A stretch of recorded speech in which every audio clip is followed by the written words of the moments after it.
Hello friends, good morning. कैसे हैं आप लोग? आप सभी का आपके अपने चैनल इग्नू गाइडेंस में बहुत बहुत स्वागत है। चलिए, आज से आपकी जो क्लास है वो हम स्टार्ट करते हैं। और फर्स्ट क्लास में जो वीडियो है वो है आपका बीपीएससी 143 ले लेते हैं, ठीक है। और बीपीएससी 143 यानी भारत में राज्य की राजनीति। ओके, तो चलिए स्टार्ट कर देते हैं। डेली आपके लिए वीडियोज लेके हम आएंगे। जूम में मैंने कोशिश की थी कि जूम में भी आपको पढ़ाऊँ, आप लोग की डिमांड थी, लेकिन मुझे जूम थोड़ा सा टफ सा लगता है। और मुझे जूम से जो बेहतर है यूट्यूब ही सही है, यानी कि यूट्यूब में ही मैं आपको पढ़ाऊँ तो ज़्यादा बेहतर होगा और मुझे इजी भी लगता है, क्योंकि जूम मैंने अभी तक यूज नहीं किया। ठीक है, तो नेक्स्ट टाइम देखते हैं। बिल अभी यूट्यूब पे वीडियोज में आपको लिए अवेलेबल करवा देती हूँ, क्लास भी यहाँ पे लूंगी लाइव, तो इसी में हम लोग पढ़ते हैं। ठीक है, तो भारत में राज्य की राजनीति फर्स्ट जो ये क्लास है, और ये बीपीएससी 143 का यानी कि ये पॉलिटिकल साइंस है। ठीक है ना, तो इसमें हम जो है सबसे पहले देख लेते हैं कि कितने यूनिट है, कितने ब्लॉक है। तो अगर हम ब्लॉक की यहाँ पे बात करते हैं तो ब्लॉक इसमें 5, जी हाँ, इसमें 5 ब्लॉक है। और यूनिट की बात करते हैं तो 15 यूनिट है, 15 यूनिट है। तो आज हम यहाँ पर लेंगे परिचय, भारत में राज्य राजनीति का विकास और विश्लेषण के दृष्टिकोण। इस बार वीडियो हम लेंदी बनाएंगे, ठीक है ना, छोटे नहीं बनाएंगे। और एक वीडियो में वन जो ब्लॉक है उसे हम कवर करेंगे, क्योंकि ये सिर्फ इसमें 2 यूनिट दी हुई हैं तो प्रॉब्लम नहीं होगी। लेकिन जो कुछ ऐसे ब्लॉक है, जैसे संघवाद है, अब इसमें 4 यूनिट हैं, तो हो सकता है कि बड़े जगहों जब बड़ी यूनिट हो जाएंगी, बड़े ब्लॉक हो जाएंगे, तो उनको हम 2 वीडियोज में डिवाइड कर देंगे। ठीक है ना, राइट। तो चलिए फिर देख लेते हैं। सबसे पहले यहाँ पर आज हम जो है ब्लॉक 1 ले लेते हैं। ब्लॉक 1 जो है, इसमें आपको एक परिचय देना है और कुछ भी नहीं है। ठीक है, तो परिचय में हम क्या पढ़ेंगे? इसमें परिचय में हम देख लेते हैं थोड़ा सा, जैसे भारत में राज्य राजनीति का विकास। ठीक है ना, भारत में राज्य राजनीति का विकास किस तरह से हुआ, तो यानी राज्य की जो राजनीति होती है उसके बारे में। तो राज्य राजनीति 1950 से 1960 के दशक में, फिर जो क्षेत्रीय कुछ शक्तियां हैं उनका उदय किस तरह से हुआ। ठीक है ना, और जो राज्य राजनीति है 1970 के दशक में। क्वेश्चन ऐसे पूछे जाते हैं, राज्य राजनीति 1980 के दशक से है। ठीक है ना, ओके। और भूमंडलीकरण का प्रभाव वेरी इंपॉर्टेंट है, विद्रोह एवं राज्य राजनीति। ठीक है, इसमें से कुछ क्वेश्चन है जो आपके लिए इंपॉर्टेंट हो सकते हैं, तो हम उन क्वेश्चन को लेते हुए चलेंगे। ठीक है, ओके। तो चलिए हम शुरू कर देते हैं। राज्य राजनीति 1950 से 1960 के दशक में क्या थी। ठीक है, तो चलिए देख लेते हैं कि स्वतंत्रता प्राप्ति के बाद भारत प्रथम 2 दशकों तक राज्य की राजनीति केंद्र के प्रभाव में विकसित हुई, और जिसने राष्ट्र निर्माण की आकांक्षा पर मुख्य जोर दिया। और इस काल में नेहरू का विकास मॉडल एवं कांग्रेस पार्टी का वर्चस्व भारत की राजनीति का प्रमुख केंद्र था। तो हम सभी को पता है, हम सभी जानते हैं कि आज़ादी से पहले, यानी आज़ादी मिलने के पहले भी और आज़ादी मिलने के बाद भी जो है, यहाँ पर हम लोगों ने क्या देखा है, यहाँ पर हम लोगों ने कांग्रेस पार्टी को देखा है। एक पार्टी के रूप में जो उभर के पार्टी आई थी वो कांग्रेस पार्टी थी। ठीक है ना, और इनका जो मेन काम था वो राष्ट्र निर्माण को लेकर ही था। ठीक है ना, तो राष्ट्र निर्माण को लेकर के, क्योंकि कांग्रेस पार्टी के जो अध्यक्ष थे और प्राइम मिनिस्टर जो फर्स्ट इंडिया के बने वो नेहरू थे, इसलिए यहाँ पर नेहरू का विकास मॉडल और कांग्रेस पार्टी का जो वर्चस्व था उसको किस तरह से कायम रखा जाए, ठीक है ना, ये मेन राजनीति के केंद्र हुआ करते थे, मुख्य मुद्दे हुआ करते थे। ठीक है ना, तो नेहरू का विकास मॉडल और कांग्रेस पार्टी का वर्चस्व। तो राज्य राजनीति जो है वो केंद्रीय राजनीति का ही नमूना था। ठीक है ना, अब यहाँ पे राज्य को स्टेट राजनीति, यहाँ पे आप समझिएगा, राज्य राजनीति और केंद्रीय राजनीति जब 2 चीजें आ गई तो राज्य का मतलब स्टेट हो गया, केंद्र का मतलब देश, यानी कि जो सेंटर होता है वो हो गया। ठीक है, तो जो राज्य की राजनीति वो केंद्रीय राजनीति का एक नमूना थी, यानी कि एक नमूना का मतलब हम बोलते हैं एक उदाहरण थी। जिस तरह से केंद्रीय राजनीति बनाई गई है, उसी तरह से राज्य को के लिए भी एक राजनीति दे दी गई। तो भारतीय राजनीति में केंद्र सरकार का दबदबा था, और जबकि राज्य की राजनीति का स्थान दूसरा था, यानी कि केंद्र सरकार जो थी वो पहले स्थान पे थी। ठीक है ना, पूरे कानून जो है, पूरी सरकारें जो है केंद्र सरकार की हुआ करती थी, और एक तरह से हम कह सकते हैं कि उसका वर्चस्व था केंद्र सरकार का, और दूसरे नंबर पे कौन सी आती थी, राज्य की राजनीति आती थी। तो केंद्र के निर्देशानुसार राज्य सरकारों ने कई महत्वपूर्ण योजनाओं को लागू किया जो कि राष्ट्र निर्माण से संबंधित थी। और हमें पता है कि राज्य के अलग कानून है, अलग लॉ उनका है, राज्य के नीति निर्देशक सिद्धांत जो है वो राज्य के लिए बनाए गए हैं, लेकिन कुछ ऐसी योजनाएं होती हैं, कुछ ऐसे कानून होते होते हैं जिन्हें केंद्र सरकार यदि लागू करती है, बनाती है, तो राज्य को लागू करना कंपलसरी होता है। वही काम यहाँ पर हुआ कि केंद्र ने जो भी कुछ योजनाएं बनाई उनको राज्य को भी यहाँ पर लागू करना पड़ा। ठीक है, तो जैसे अब क्या थी, जैसे भूमि सुधार हो गया। अब योजनाएं कौन सी थी, तो भूमि सुधार हो गया, सामुदायिक विकास कार्यक्रम हो गए। ये कुछ ऐसी योजनाएं थी जो केंद्र के साथ साथ में राज्य स्तर पर भी लागू किए गए। ठीक है, तो कांग्रेस पार्टी की केंद्र में सरकार थी और कई राज्यों में भी कांग्रेस की सरकार थी। तो कांग्रेस के भीतर भी कई गुट होते हैं। जनरली हम देखते हैं कि जब कोई भी दल होता है तो दल के भीतर बहुत सारे गुट होते हैं, उनके अपने अपने विचार होते हैं। और राष्ट्रीय स्तर पर कांग्रेसी गुटों के अनुबंध थे और राष्ट्रीय स्तर पर भी हमेशा दबाव बनाए रखना चाहते थे। ठीक है ना, यानी कि उसके अंदर तो गुट थे ही थे कांग्रेस के अंदर, लेकिन यहाँ पे राष्ट्रीय स्तर पर भी उस गुट का दबाव देखने को मिलता था, एक प्रेशर देखने को मिलता था। तो केंद्र और राज्यों में एक दल के वर्चस्व के कारण ऐसा लगता था कि राज्यों और केंद्र में राजनीति का एक स्वरूप एक जैसा है। अब जो केंद्र में सरकार है उसी की है और राज्य में भी उसी की सरकार हो जाए तो सीधी सी बात है कि जो लॉ होते हैं, जो योजनाएं बनाई जाती हैं, वो राज्य में बहुत जल्दी एक्सेप्ट कर ली जाती हैं क्योंकि केंद्र में भी वही सरकार होती है। अगर यहाँ पे जस्ट अपोजिट कर दिया जाए कि केंद्र में दूसरी सरकार है और राज्यों में दूसरी सरकार है, तो फिर जो राज्य होती हैं वो केंद्र सरकार के जो योजनाएं होती हैं, उनको पॉलिसीज जो होती हैं, उनको इतना जल्दी लागू नहीं होने देती है। तो जब दोनों जगह एक सरकारें होती हैं तो वहां पर क्या होता है कि वहां पर जो राजनीति का माहौल होता है वो एक जैसा हो जाता है। ठीक है ना, तो राज्यपाल जो कि केंद्र द्वारा नियुक्त किए जाते हैं, एक या दो अपवादों को छोड़कर विवाद के कारण बिंदु नहीं बने। यानी अब देखिए, राज्यपाल की नियुक्ति कौन करता है, हर एक राज्य में कौन होता है, मुख्यमंत्री सबसे बड़ा होता है, फिर राज्यपाल होता है, हालांकि मुख्यमंत्री से भी ज्यादा बड़ा जो होता है राज्यपाल का पद होता है। ठीक है ना, और यहाँ पर राज्यपाल की नियुक्ति कौन करता है, राज्यपाल की नियुक्ति जो है वो कौन करता है, वो करता है केंद्र सरकार करता है। ठीक है, जिसकी केंद्र पे सरकार बनी होती है। ठीक है, ओके। अब यहाँ पर कुछ ऐसे अपवाद देखने को मिल गए हैं जो राज्यपाल के लिए होते हैं, फिर उनको वहां से हटा दिए जाते हैं। ठीक है ना, तो इनमें कोई शक नहीं है कि यह एक प्रमुख पैटर्न था, लेकिन इसके साथ साथ राज्य की राजनीति में भी आपसी असंतोष के प्रतिमान एक साथ उभरे और इन घटनाक्रमों ने राजनीति के मुख्य स्वरूप को चुनौती दी।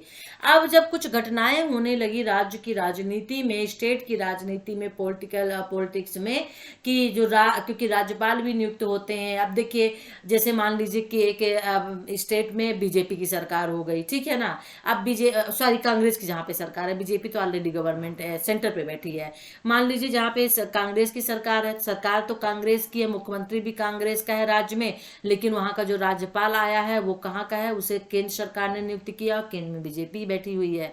तो यहाँ पर कुछ जो समस्याएं होती है, राज्यपाल, मुख्यमंत्री और विधानसभा के बीच में कुछ कारण होते हैं, कुछ अड़चनें पैदा हो जाती है। ठीक है ना, तो ये यहाँ पर यही बताया गया है कि इसके बीच में एक असंतोष पैदा हो जाता है और इसीलिए यहाँ पर राजनीति को चुनौती मिल जाती है। ठीक है, तो राज्यों में कांग्रेस का वर्चस्व और क्षेत्रीय दलों की कमजोर स्थिति मेन चीजें थी उस टाइम में, क्योंकि हम 50 से 60 का दशक का पढ़ रहे हैं। यदि क्वेश्चन आता है तो आपको यही लिखना पड़ेगा।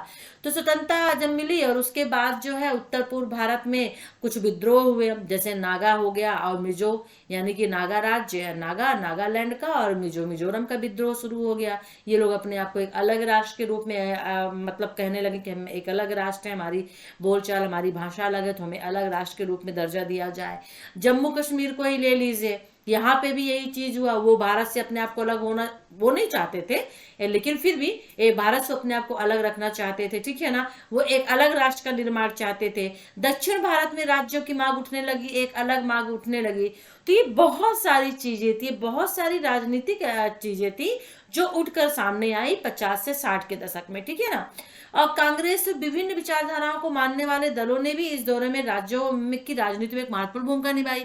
अब भाई, कांग्रेस अगर गवर्नमेंट सेंटर पे बैठी हुई है तो इन विद्रोहों को दबाना चाहेगी, लेकिन जो इसके विपक्ष में लोग हैं, जो कुछ अलग विचारधाराएं मानने वाले लोग हैं, जो अलग पार्टी के लोग हैं, वो क्या करेंगे इसमें, और बोलते हैं ना कि आग में घी डालने वाला काम करते हैं और वो उनका साथ देते हैं।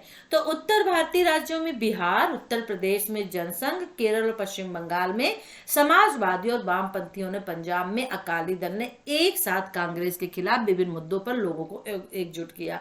यही तो राजनीति होती है ना, कि जब हम हमारे मन का नहीं होता है ना, हम जो चाहते हैं अब बिल्कुल वैसा नहीं होता है, तो हम क्या करते हैं, आंदोलन करना शुरू कर देते हैं। और यही चीज यहाँ पर आई। यहाँ पर जो है बिहार, उत्तर प्रदेश, केरल, पश्चिम बंगाल में वामपंथी है, पंजाब में अकाली दल हो गए। इन लोगों ने क्या किया कि कांग्रेस के खिलाफ आंदोलन करने शुरू कर दिए, और इन घटनाओं ने राज्य की राजनीति के स्वरूप को एक झलक दी और भारत के निकट भविष्य में बढ़ने वाली थी। यानी कि अब कांग्रेस का धीरे धीरे यहाँ पे जो है पतन थोड़ा दिखता हुआ समझ में आ रहा था। जैसे महाराष्ट्र और उत्तर प्रदेश में RPI, Republic party of India, Republican party of India, Maharashtra में दलित पैंथर हो गया, ठीक है ना, राष्ट्रीय आरएसएस, राष्ट्रीय सेवक संघ और उसके सहयोगी गौरक्षा आंदोलन, उत्तर भारत में समाजवादियों को हिंदी भाषा के प्रचार, तमिलनाडु में हिंदी भाषा लागू करने का विरोध, मद्रास जो कि अब चेन्नई तमिलनाडु के पृथक्करण के अब तो अलग हो गए, पहले एक तरीके अब ये अलग हो गए, और ये निर्जातीय आंदोलन के आयाम थे। तो निर्जाति राजनीति कुछ आरंभिक उदाहरण थे। मद्रास अब जो चेन्नई में बदल गया है। निर्जाति क्या है ये ऑलरेडी आप लोगों ने पढ़ा ही होगा। जनरली क्या होता है कि कुछ ऐसे एक समूह, एक समुदाय होता है जिनके अपने विचार, अपने थिंकिंग, अपनी विचारधाराएं एक सी होती हैं। वो 100 लोगों के बीच में आप उनको खड़ा कर दीजिए ना तो अलग ही पहचान में आ जाएंगे। जनरली निर्जाति को लोग नस्ल से जो है कंपेयरिंग करते हैं, जबकि नस्ल नहीं होता, नस्ल थोड़ा अलग हो जाता है तो देखने में बिल्कुल अलग होते हैं, ठीक है ना। तो ये आप थोड़ा सा यहाँ पे लिख लीजिएगा, ठीक है। गुजरात और राजस्थान में कुछ स्वतंत्र पार्टी थे जो कांग्रेस के वर्चस्व को यानी कांग्रेस को चुनौती दे रहे थे, ठीक है ना। 1950 के दशक को सबसे, यहाँ पर सेलिंग हेरिसन ने 1950 के दशक को सबसे खतरनाक दशक कहा था और राज्य की राजनीति के प्रबल स्वरूप को कांग्रेस के भीतर से भी चुनौती दी गई और कांग्रेस के भीतर गुटबंदी के नेता अपना अपना सामाजिक आधार बनाने में पीछे नहीं रहे। तो होता है, एक जब दल होता है, एक पार्टी होती है तो उसमें बहुत सारे, जब हजारों लोग होते हैं तो उनमें अपने अपने उनके विचार होते हैं और उस दल में 1000 में से 100 के गुट बन जाते हैं, ठीक है ना। तो कांग्रेस के सदस्य होते हुए उन्होंने अपने अपने राज्यों में अपने सामाजिक आकार को मजबूत किया और वास्तव में कांग्रेस में रहते हुए इन नेताओं ने अपने व्यक्तिगत सामाजिक आधार को सुदृढ़ किया। थे तो कांग्रेस में, जो जिस पार्टी में होता है तो उसका मेन विचारधारा, मेन लक्ष्य, मेन एम होता है अपनी पार्टी को सुदृढ़ करना, अपने पार्टी के वर्चस्व को बचा के रखना, अपने पार्टी को आगे ले जाना। लेकिन यहाँ पे ऐसा नहीं था, कांग्रेस के अंदर ही गुटबाजी चल रही थी, बहुत सारे दल बन गए थे उसके अंदर, छोटे छोटे से। गुट का मतलब अब पहले गुट कहा जाता था, अब दल के नाम से जाना जाता है और वो लोग अपने आप को ही और ज्यादा ऊंचा उठा रहे थे, अपने कद को ऊंचा उठा रहे थे, अपने उस गुट, उस दल को ऊंचा उठा रहे थे, ठीक है ना। और कांग्रेस में विभिन्न गुटों के नेताओं में आरोप प्रत्यारोप भी हुए और जिसका परिणाम यह हुआ कि गुट के नेताओं के बीच आरोपों का आदान प्रदान हुआ। और चरण सिंह का उदाहरण यहाँ पर ले सकते हैं, ठीक है ना, क्योंकि उन्होंने कांग्रेस में रहते हुए मध्यम वर्गीय जातियों और पिछड़े वर्गों के भीतर अपने लिए आधार तैयार कर रखा था। तो कांग्रेस जो थी कहा जाता था कि बड़े लोगों की, बड़े जातियों की पार्टी है, लेकिन यहाँ पर जो चरण सिंह चौहान थे, चरण सिंह ने भी जो मध्यम वर्गीय लोग थे, पिछड़े वर्ग के लोग थे, उनको लेकर उन्होंने अपने आप को आगे रखा, ठीक है ना। तो इस तरह की एक गुटनीति जो है वो यहाँ पे तैयार हो गई थी। और जैसे उत्तर भारतीय राज्यों की राजनीति में शक्तिशाली क्षेत्रीय और ग्रामीण शक्ति के विरुद्ध भी कुछ चीजें देखने को आई थी और भारतीय राजनीति में परिवर्तन देखने को मिले थे, ठीक है ना। ओके और यही मेन रीजन था कि जब 1967 में आम चुनाव हुए तो कांग्रेस की वहां पे पराजय हुई और 1969 में गठबंधन सरकार की स्थापना के रूप में हुई थी। गठबंधन की सरकार हो गई थी, कांग्रेस की बन गई थी, ठीक है ना। और उसे भारत संघ के राज्यों की राजनीति में एक नई प्रवृत्ति का स्रोत प्राप्त किया। तो ये हमने अभी देखा 50 से 60 का दशक, ठीक है। 50 से 60 के दशक की राजनीति क्या थी, मेन टॉपिक पॉइंट जो है वो थोड़ा सा कर लीजिए, बस हो गया, लिख दीजिएगा। अब क्या हम देख लें, इसे भी देख लेते हैं 1970 का, क्योंकि देखना ये इंपॉर्टेंट है आपके लिए क्यों इंपॉर्टेंट है 1970 का दशक? वो इसलिए इंपॉर्टेंट है कि क्षेत्रीय शक्तियों का उदय और राज्य राजनीति इसलिए इंपॉर्टेंट है कि इस टाइम में क्षेत्रीय शक्तियों का उदय हुआ। तो क्वेश्चन ये बन सकता है कि 1970 के दशक में क्षेत्रीय शक्तियों का उदय कैसे हुआ, समझाइए, या क्षेत्रीय शक्तियों के उदय और राज्य की राजनीति से आप क्या समझते हैं 1970 के दशक में। ठीक है, तो वेरी वेरी इंपॉर्टेंट है, इसलिए मैं इसको वेरी इंपॉर्टेंट की श्रेणी में रखती हूँ। इसे 100% देख लीजिएगा। 50-60 इतना इंपॉर्टेंट नहीं है जितना ये है, क्योंकि यहाँ पे क्षेत्रीय शक्तियों का उदय हुआ था। ठीक है, ओके, चलिए अब इसे हम देख लेते हैं।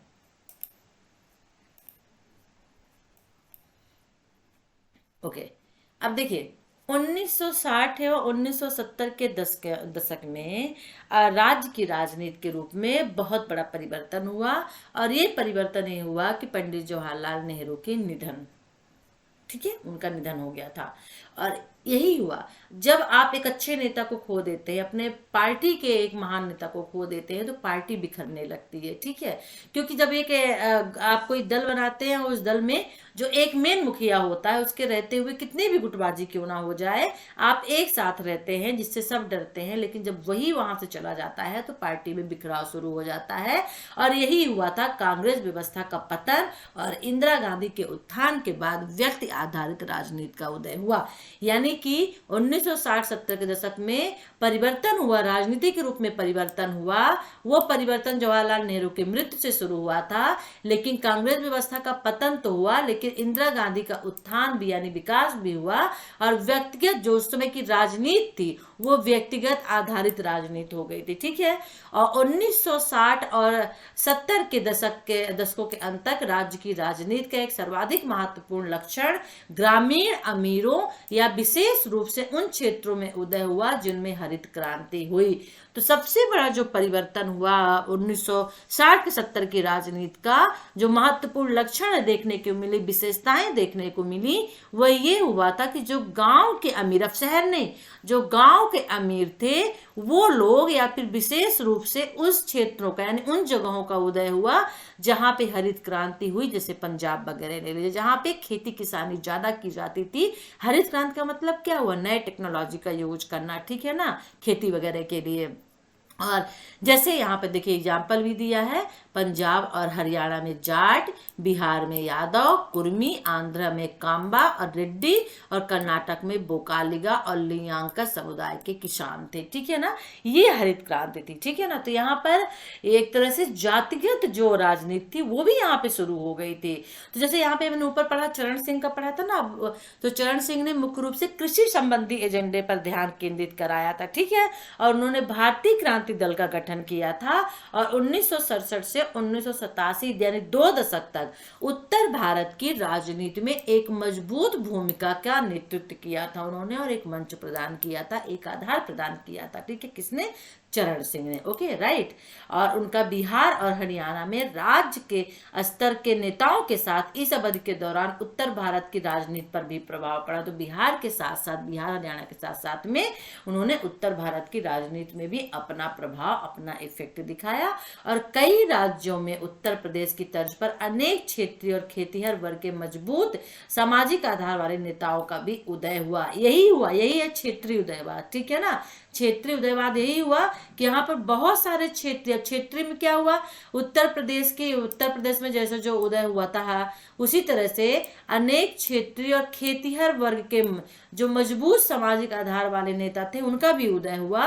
और इन यानी कि जो खेतीहर वर्ग से, जो खेत किसानी से संबंधित थे, उन नेताओं का उदय हुआ, यानी वो राजनीति में आए। और इन नेताओं और दलों ने क्षेत्रीय मुद्दों पर ध्यान केंद्रित किया और केंद्र राज्य संबंधों में सुधार की मांग की। तो राज्यपाल की भूमिका, जिसे प्रमुख पार्टी के प्रति सहानुभूति का एहसास था, कांग्रेस पर प्रश्न उठाए जाने लगे और केंद्र राज्य संबंधों में परिवर्तन की मांग उठने लगी। यानी कि राज्यपाल की भूमिका क्या है, ये पहले क्लियर होना चाहिए, स्पष्ट होना चाहिए, इसकी मांग उठने लगी। और कांग्रेस पर, जो कि केंद्र में यानी सेंटर पे बैठी हुई थी, जिसकी सरकार थी, उस पर पर भी अब प्रश्न उठाए जाने लगे थे, ठीक है। और वो चाहते थे कि केंद्र और राज्य के जो संबंध है उनमें परिवर्तन किए जाए, यानी कानून ऐसे लाए जाए, एक तरह से लचीले संबंध बनाए जाए, ठीक है ना। और यह घटनाक्रम आगे आने वाले समय की राज्य की राजनीति में निर्णायक हो गया, ठीक है। तो ये आपका था 1970 के दशक का और क्षेत्रीय शक्तियों का उदय, ठीक है। तो हरित क्रांति का एक उदय क्षेत्रीय शक्तियों में हुआ, फिर जैसे हमने उत्तर प्रदेश में तो हुआ ही हुआ, साथ में हमने खेतिहर वर्ग में देखा, जो वहां के लोग राजनीति में आए, सामाजिक आधार वाले लोग नेता जो है राजनीति में आए, ठीक है। अब आगे देखते हैं। क्षेत्रीय नेताओं और राजनीतिक पार्टियों के बीच समन्वय की प्रक्रिया सुस्पष्ट हो गई थी और इन नेताओं में से कुछ राष्ट्रीय स्तर के नेता बने, कुछ जो क्षेत्रीय नेता थे जो कृषक क्षेत्र से आए, खेतिहर मजदूर से आए, ठीक है ना। और जो कुछ राजनीतिक पार्टियां थी उनके बीच क्या हुआ कि जो क्षेत्रीय नेता थे वो राष्ट्रीय स्तर के नेता यानी कि बहुत बड़े नेता बन गए थे।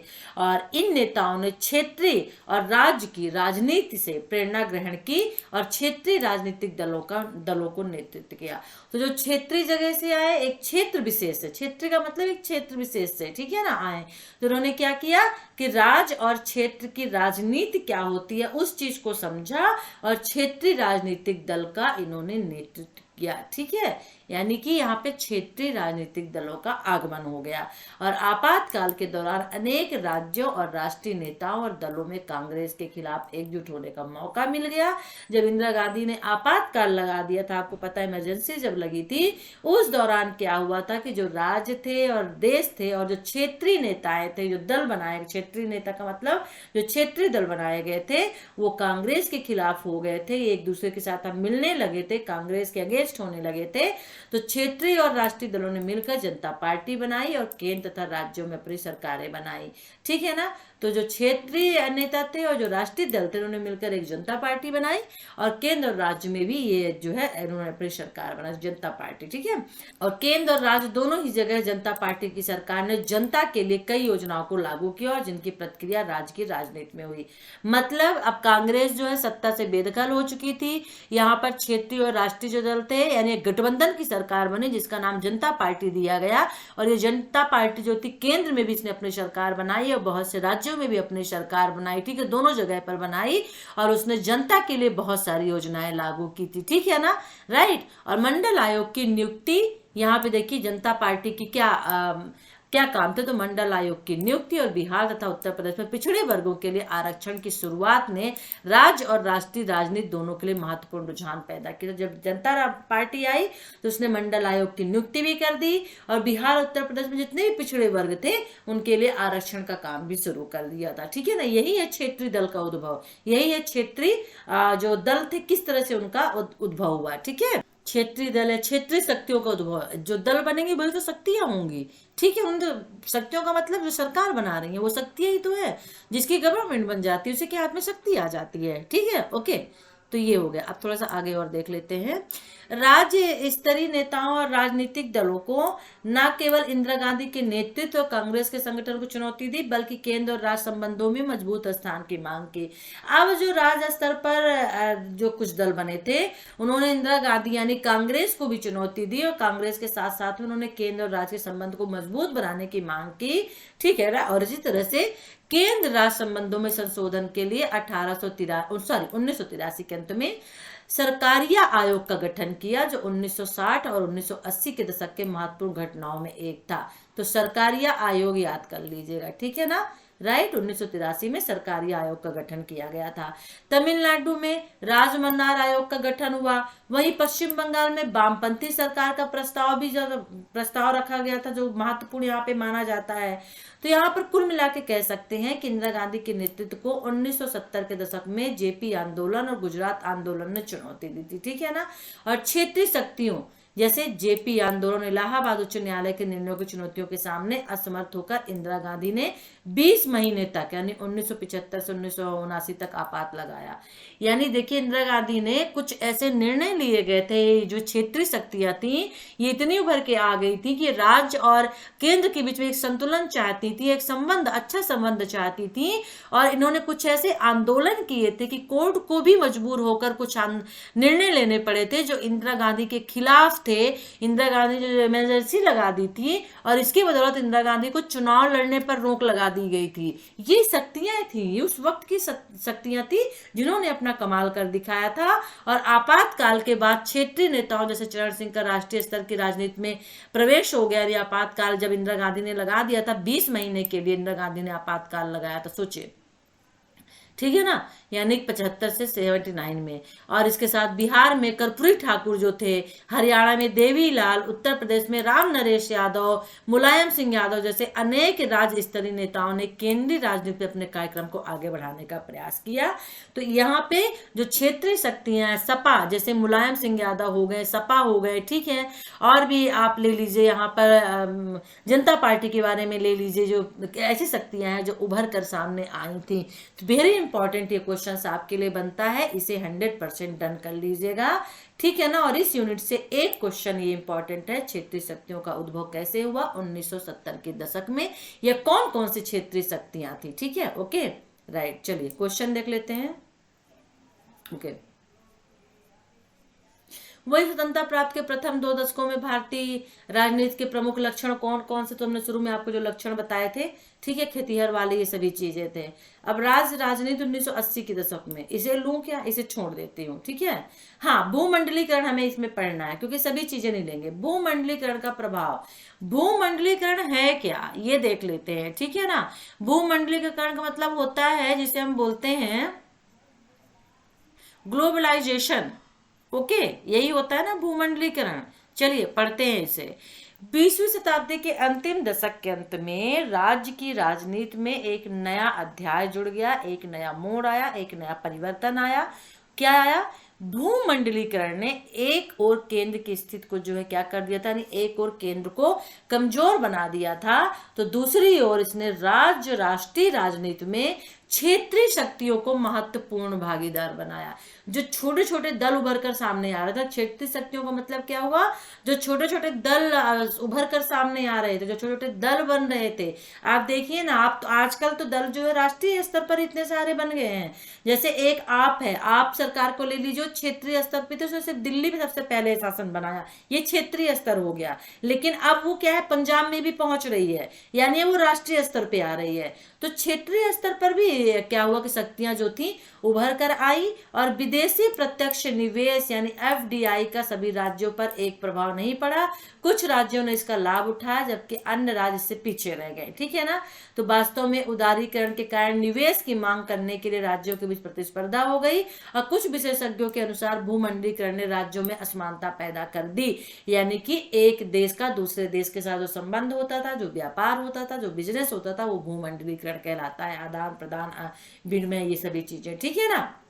और कुछ राज्य जो थे अधिक विकसित हो गए, क्योंकि राज्यों का भी, देश का ही नहीं, राज्यों का भी दूसरे देश के साथ में क्या होता है, व्यापार होता है, विनिमय होता है। आप सुनते हैं ना न्यूज में कि ये मुख्यमंत्री जो इस राज्य के जो मुख्यमंत्री हैं वो कहाँ जा रहे हैं, वो फॉरेन इस देश में जा रहे हैं, इस देश से भी यात्रा करके वो लौटे हैं। तो हर एक राज्य का दूसरे देश के साथ में भी क्या होता है, व्यापार होता है, बिजनेस होता है, ठीक है ना। तो यहाँ पर क्या हुआ कि जब भूमंडलीकरण हुआ, तो कुछ राज्य जो है अधिक डेवलप कर गए और कुछ राज्य जो थोड़े से पिछड़े रह गए, ठीक है ना। तो यहाँ पर देख लेते हैं, लॉरेंस सेज ने कहा है कि भूमंडलीकरण ने राज्यों को स्वतंत्र संस्थाओं के रूप में कार्य करने में सक्षम बनाया।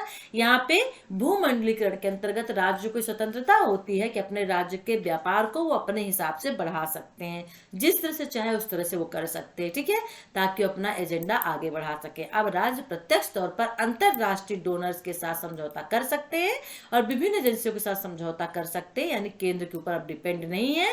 राज्य जो है सेल्फ डिपेंड बना दिया गया राज्य को कि आप सब जो है अपना व्यापार का काम आगे बढ़ाइए और करिए।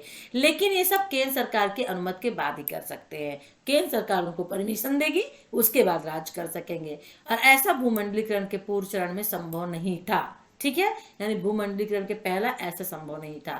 तो भूमंडलीकरण अंतरराज्यीय संस्थाओं के पतन का कारण भी बना, ठीक है, ओके। अब देखिए यहाँ पर देख लेते हैं कि भूमंडलीकरण के चरण में दलीय व्यवस्था में भी बदलाव देखने को मिला। अच्छा, भूमंडलीकरण चलिए थोड़ा समझ लेते हैं कि है क्या, ठीक है ना, थोड़ा सा अच्छे से समझते हैं इसको। तो भूमंडलीकरण यानी जिसे हम वैश्वीकरण बोलते हैं, ठीक है। और वैश्वीकरण का मतलब जब एक देश का दूसरे देश के साथ संबंध स्थापित होता है, मतलब यह वह प्रक्रिया है। भूमंडलीकरण या वैश्वीकरण से क्वेश्चन आए तो कंफ्यूज मत होइएगा, भूमंडलीकरण को वैश्वीकरण भी कहते हैं।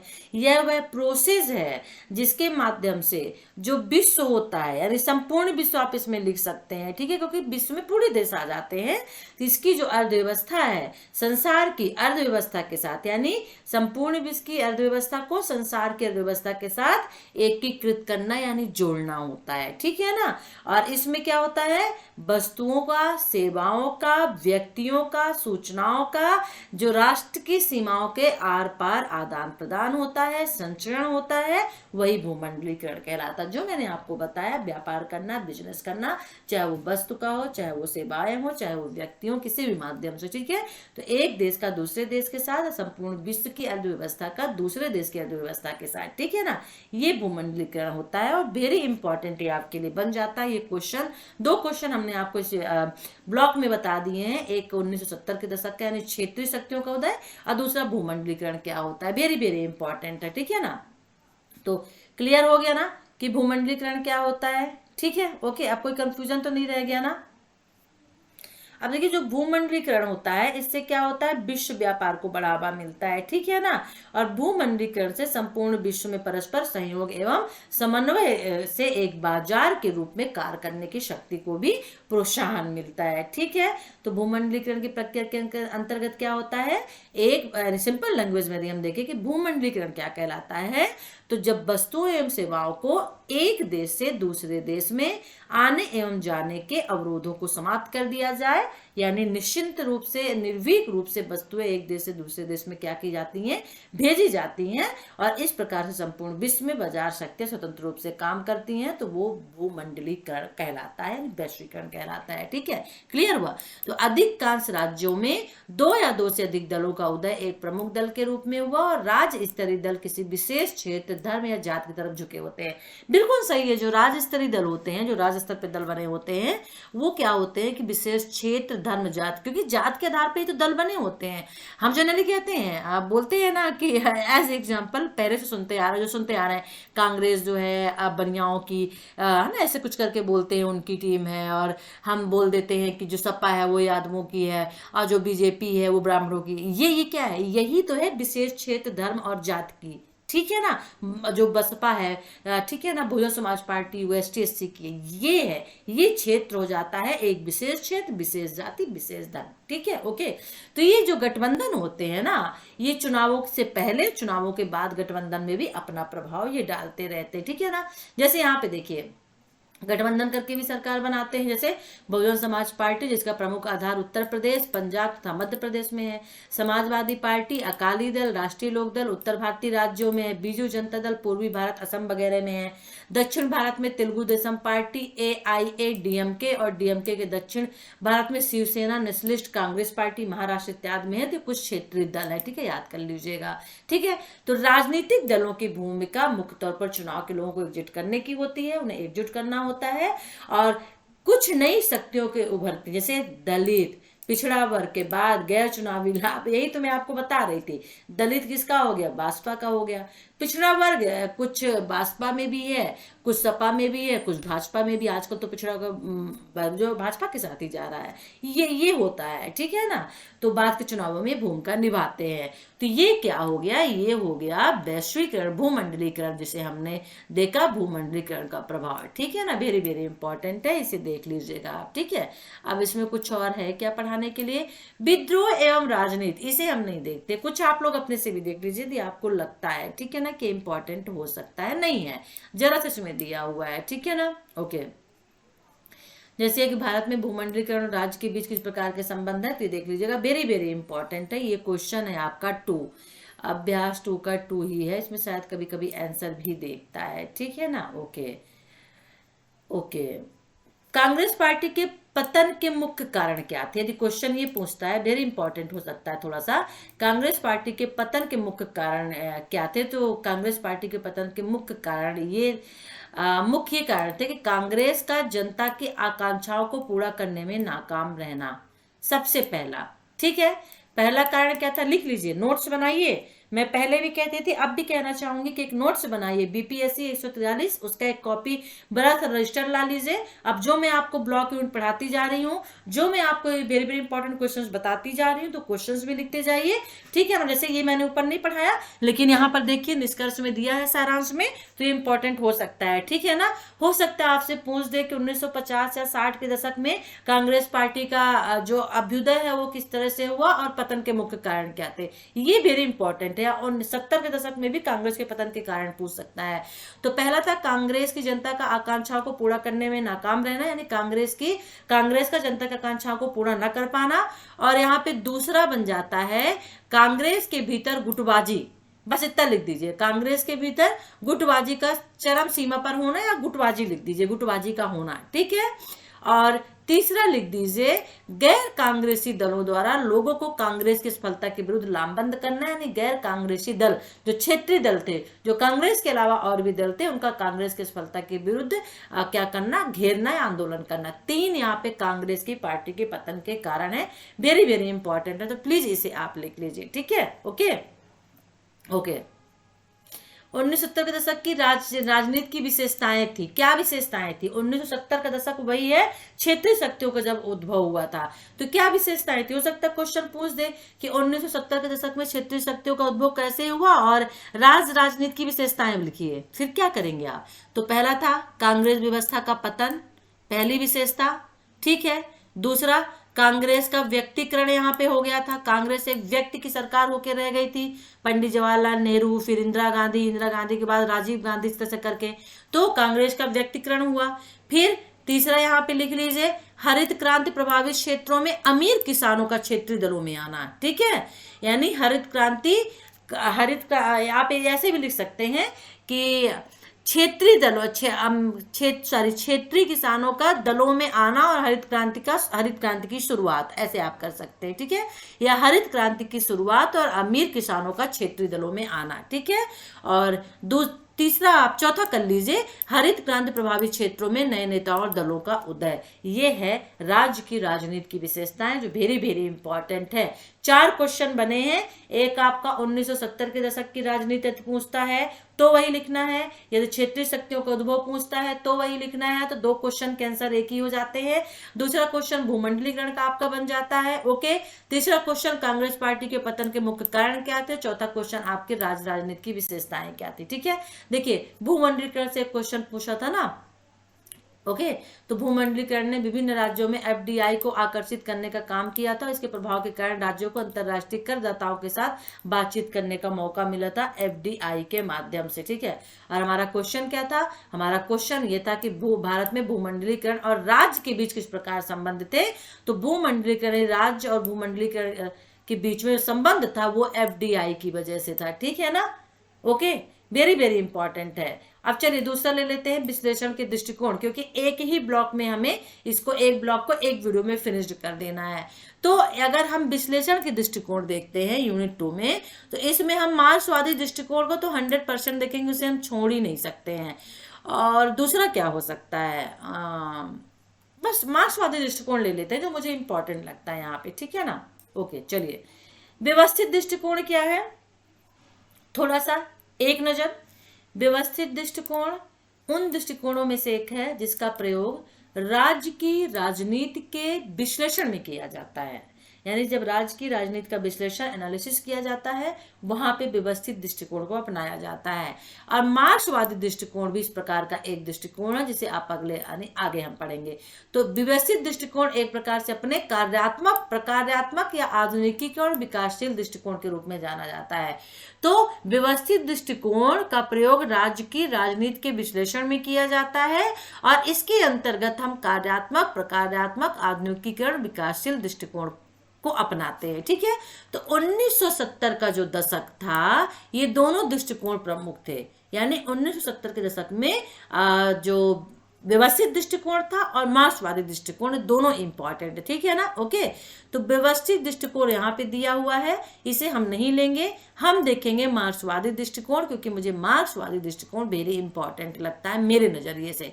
तो हम लेंगे यहाँ पर मार्क्सवादी दृष्टिकोण, वेरी वेरी इंपॉर्टेंट है आपका ये, ठीक है, ओके। चलिए शुरू कर देते हैं। अब ये मार्क्सवादी दृष्टिकोण है क्या, ठीक है। तो देखिए, मार्क्सवादी दृष्टिकोण राजनीति का विश्लेषण वर्गीय संबंधों या सामाजिक संबंधों तथा उत्पादन की शक्तियों के आधार पर करता है। देखिए, आप एक चीज माइंड में रख लीजिए, जहां पे भी आप मार्क्सवाद को पढ़ेंगे, जहां पे भी आप कार्ल मार्क्स को पढ़ेंगे, वहां पे आपको तीन चीजें 100% देखने को मिलेंगी, पढ़ने को मिलेंगी। और ये जो मार्क्सवादी दृष्टिकोण है, ये जो मार्क्सवाद है, वो तीन चीजों को लेके चलता है। पहली चीज आपको वर्गीय संबंध होता है, जो वर्ग होते हैं समाज में उनको लेके चलता है। दूसरा सामाजिक संबंध बनाता है, और तीसरा वेरी इंपॉर्टेंट उत्पादन की शक्तियां, क्योंकि ये व्यापार से संबंधित होता है, ठीक है ना। श्रम विभाजन जो होता है वो भी मार्क्सवादी दृष्टिकोण के अंतर्गत आता है, ठीक है ना, ये उत्पादन की शक्तियों के अंतर्गत आता है। तो मार्क्सवादी दृष्टिकोण का जब आप विश्लेषण करेंगे तो यहाँ पे वर्गीय संबंध, सामाजिक संबंध और उत्पादन की शक्तियां, तीन चीजें आप इसको इसके अंतर्गत पढ़नी पड़ेगी। इन तीन चीजों का विश्लेषण करना पड़ता है। तो यह राजनीति को वर्ग संबंध का प्रतिबिंब समझता है, और इसके अनुसार, किसके अनुसार, मार्क्सवादी दृष्टिकोण के अनुसार देख लेते हैं, राजनीति समाज में आर्थिक संबंधों द्वारा निर्धारित होती है। यानी जो राजनीति होती है वो समाज में आर्थिक संबंधों द्वारा, अब आर्थिक संबंध में उत्पादन भी आता है, व्यापार, बिजनेस भी आता है, ठीक है ना। और राजनीतिक संस्थाएं जो होती हैं वो राज्य वर्गीय संबंधों का प्रतिनिधित्व करती हैं। तो जो राजनीति में संस्थाएं होती हैं और जो राज्य के वर्गीय संबंध होते हैं उनका प्रतिनिधित्व करती हैं। तो राज्य वर्गीय संबंधों का प्रतिनिधित्व कौन करता है, रिप्रेजेंटेटिव कौन करता है, राजनीतिक संस्थाएं करती हैं। और वर्ग विभाजित समाज में वे उच्च वर्गों के हितों को पूरा करती हैं, यानी पूंजीवाद वर्ग को, उच्च वर्ग हित यानी पूंजीवाद। वेरी वेरी इंपॉर्टेंट है। एक्चुअली क्या, मुझे भी इतना पहले नहीं था, लेकिन अब मैं आप लोग को पढ़ाती हूँ ना, जब मैं सोशल साइंस, सोशियोलॉजी पढ़ाती हूँ आप लोगों को, आप लोगों का ही है जो इकोनॉमिक्स में भी कहीं कहीं कम है, लेकिन आपका जो पॉलिटिकल साइंस है और पब्लिक एडमिनिस्ट्रेशन है, कुछ ऐसे सब्जेक्ट है जिनमें आप मार्क्सवादी दृष्टिकोण, मार्क्सवाद को आप पढ़ते हैं। और ये वेरी वेरी इंपॉर्टेंट होता है और इससे क्वेश्चन 100% पूछे जाते हैं। और ये जो है एक समाज में जो वर्गीय संबंध होता है और एक पूंजीपति संबंध होता है, पूंजीपति उत्पादन की शक्तियों को प्रभावित करता है, ये वेरी इंपॉर्टेंट होता है इसमें, ठीक है ना। तो व्यवस्थित दृष्टिकोण के विपरीत मार्क्सवादी दृष्टिकोण राजनीति को विकसित देशों के साम्राज्यवादी संबंधों के साथ मिलाकर देखते हैं, ठीक है ना। तो साम्राज्यवाद विकासशील देशों में राजनीति को प्रभावित करता है, ठीक है। और अच्छा, ये साम्राज्यवाद क्या है भाई, बार बार शब्द यूज हो रहा है तो उसको भी जानना जरूरी है ना। इसलिए जानना जरूरी है क्योंकि जो राजनीति विकसित देशों के साम्राज्यवादी संबंधों के साथ मिलकर देखती है, कौन, मार्क्सवादी दृष्टिकोण, ठीक है, राजनीति को। और ये जो साम्राज्यवाद है वो विकासशील देशों में राजनीति को भी प्रभावित करती है। तो भैया ये साम्राज्यवाद है क्या, इसको भी तो हम क्लियर कर लेना, तभी तो आप अच्छे से लिख पाएंगे। ओके, चलिए हम बताते हैं साम्राज्यवाद है क्या। साम्राज्यवाद का मतलब होता है कि मान लीजिए कोई एक ऐसा देश है, ठीक है, जो महत्वाकांक्षी होता है, यानी जिसकी आकांक्षा दूसरे देशों के ऊपर डिपेंड होती है। यानी कि एक ऐसा देश जो अपनी शक्ति को बढ़ाने के लिए अन्य देशों के प्राकृतिक और मानवीय संसाधनों पर नियंत्रण स्थापित करना चाहता है या कर लेता है। Suppose that Russia and Ukraine आप ले सकते हैं। इस समय रूस क्या कर रहा है, रूस यूक्रेन के जो सामरिक महत्व के स्थान हैं, जो प्राकृतिक महत्व के स्थान हैं, ठीक है ना, जहां पे पेट्रोलियम ज्यादा मिल रहा है, कोयला ज्यादा हो रहा है, जो एक तरह से व्यापारिक क्षेत्र जहां पे ज्यादा है उस पे वो कब्जा कर रहा है। तो जब कोई महत्वाकांक्षी राष्ट्र अपनी शक्ति को बढ़ाने के लिए अन्य देश के प्राकृतिक और मानवीय संसाधनों पर अपना नियंत्रण स्थापित कर लेता है, वह क्या कहलाता है, वह देश साम्राज्यवाद कहलाता है, ठीक है ना। Okay, right. यह जो हस्तक्षेप राजनीतिक भी हो सकता है, आर्थिक भी, सांस्कृतिक, किसी प्रकार का भी हो सकता है। बस जब एक देश दूसरे देश के ऊपर राजनीतिक, आर्थिक, सांस्कृतिक रूप से हस्तक्षेप करता है तो वो साम्राज्यवाद कहलाता है, ठीक है। यानी कि प्रत्यक्ष रूप से उस देश के किसी क्षेत्र को अपने राजनीतिक अधिकार में ले लेता है, ठीक है, और उस क्षेत्र के निवासियों को विविध अधिकारों से वंचित कर देता है।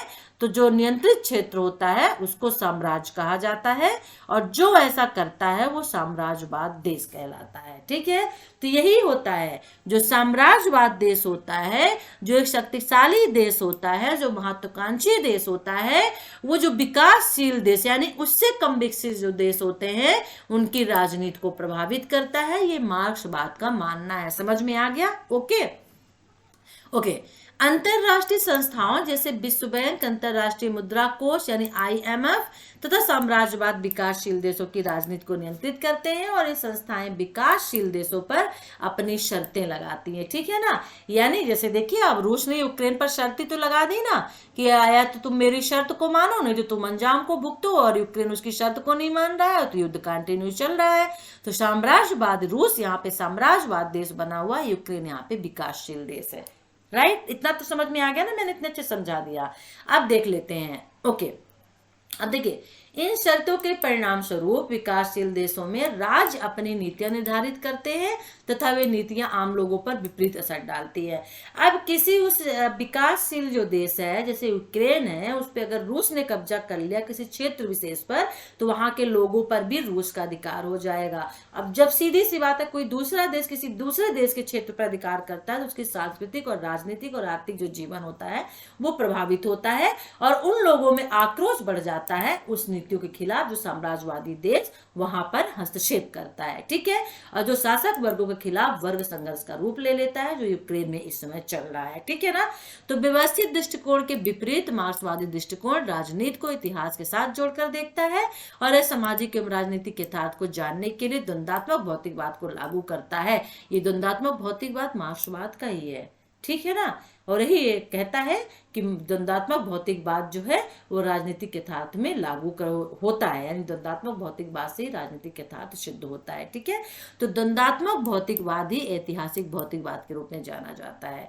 वेरी इंपॉर्टेंट है, व्यवस्थावादी दृष्टिकोण के मुकाबले मार्क्सवादी दृष्टिकोण अधिक अंतर विषयी है। ठीक है, और मार्क्सवादी विचारकों में आर्थिक तत्वों या वर्ग की भूमिका को लेकर काफी मतभेद भी दिखाई देते हैं, और इन मतभेदों के प्रकाश में मार्क्सवादी संरचना दृष्टिकोण दो भागों में विभाजित की गई है, शास्त्रीय तथा नव मार्क्सवादी दृष्टिकोण।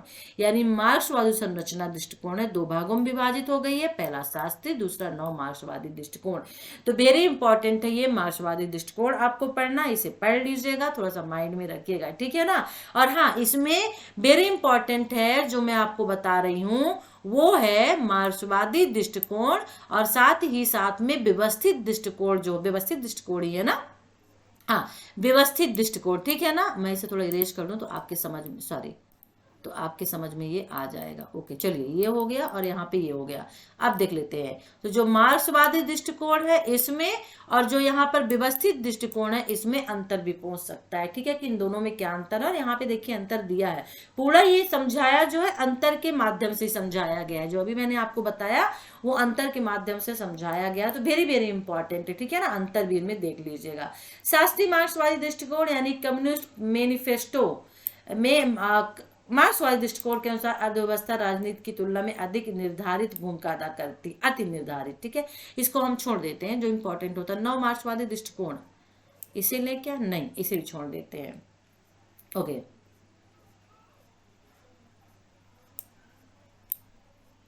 मार्क्सवादी दृष्टिकोण की प्रमुख विशेषताएं, ये क्वेश्चन है 2 और ये है नंबर अभ्यास नंबर 1 का 2।